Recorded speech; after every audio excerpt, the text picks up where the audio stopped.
Ada. My wife cheated again and again, yet I chose forgiveness for the sake of our family. After a decade of marriage, my wife, Joey, confessed she no longer loved me. She wanted to leave to start fresh with someone new, someone she believed would be a better husband. But it wasn't just about leaving. She wanted me to move out of the house we'd built together. That house wasn't just a structure of brick and wood. It was a home, the center of our lives for over 10 years.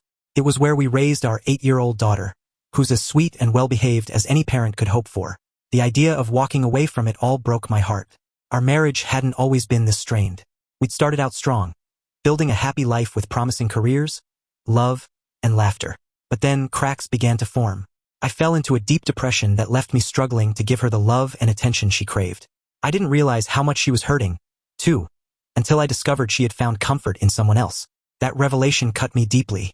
It wasn't just that she had cheated. It was the realization that I hadn't been enough. She had sought solace in another person during one of the most vulnerable periods of my life. I felt betrayed and ashamed, as if I'd failed not only her but also myself. It was a shattering moment when I confronted her about it. She denied everything at first, but the evidence on her phone left no room for doubt. Finally, she admitted to the affair. Her tears and apologies came pouring out. She promised to cut things off and work on our marriage. I wanted to believe her, but trust isn't something you can rebuild overnight. A few weeks later, my gut told me something was wrong. I checked her phone again and found she hadn't stopped seeing him. That moment was like a dagger to the heart. I packed my bags, ready to leave for good. But when I told her I was leaving, she broke down.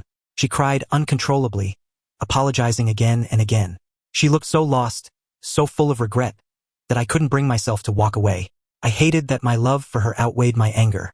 Instead of leaving in a blaze of justified fury, I stayed. That choice would haunt me, but it also gave me a chance to fight for something I wasn't ready to give up. Our family. I decided to forgive her, not because I was over the betrayal or because I thought it would be easy, but because I believed in the life we'd built together. I believed in the promise we made to each other and in the hope that we could fix what had been broken.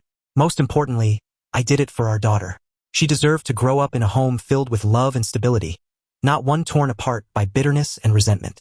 But forgiveness is not a one-time decision. It's a journey. Every day, I wrestled with feelings of anger and doubt. I wanted to trust her again, but I couldn't erase the memory of her betrayal. I wanted to love her like I did before, but a part of me felt guarded, unwilling to risk being hurt again. For a while, it seemed like we were making progress. Then I discovered she had been secretly talking to her ex-boyfriend Charles. That was another blow, and it sent our fragile reconciliation spiraling into fights and heartbreak. Still, we both agreed to try again. We wanted to rebuild our marriage, for ourselves and for our daughter. It felt like we were walking a tightrope. One misstep and everything could fall apart. Months passed, and I convinced myself we were on solid ground. Then one day, I came home early from a work trip, hoping to surprise my wife and daughter. Instead of joy and laughter, I was greeted by silence. The house felt eerily empty, and with every unanswered call, my unease grew. I found her in our bedroom, tangled in the sheets with another man. The sight of them together shattered me all over again. It wasn't just the betrayal, it was the defiance in her eyes, as though she dared me to judge her. It was the whispered promises and shared dreams reduced to ashes. I stood there, paralyzed by a storm of emotions. Rage, despair, humiliation. She admitted the truth. She had never stopped seeing him. All the promises, all the tears had been lies. I left the house that night, driving aimlessly for hours. I was lost, both physically and emotionally. I kept replaying our life together, trying to figure out where it all went wrong. I wondered if I'd been blind to the signs, or if I'd simply ignored them because I was too afraid to lose her. For a month, I stayed away, drowning in pain and self-doubt. Every day felt like an eternity, and every night was a battle against the memories that haunted me. I thought about giving up, about starting over somewhere far away. But every time I pictured my daughter's face, I knew I couldn't abandon her. When I finally returned home, the tension was palpable.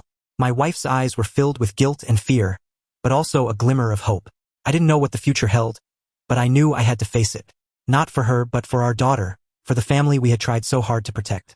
We're still working through it all. Some days it feels like we're making progress. Other days, the weight of the past threatens to pull us under. Forgiveness isn't a straight path.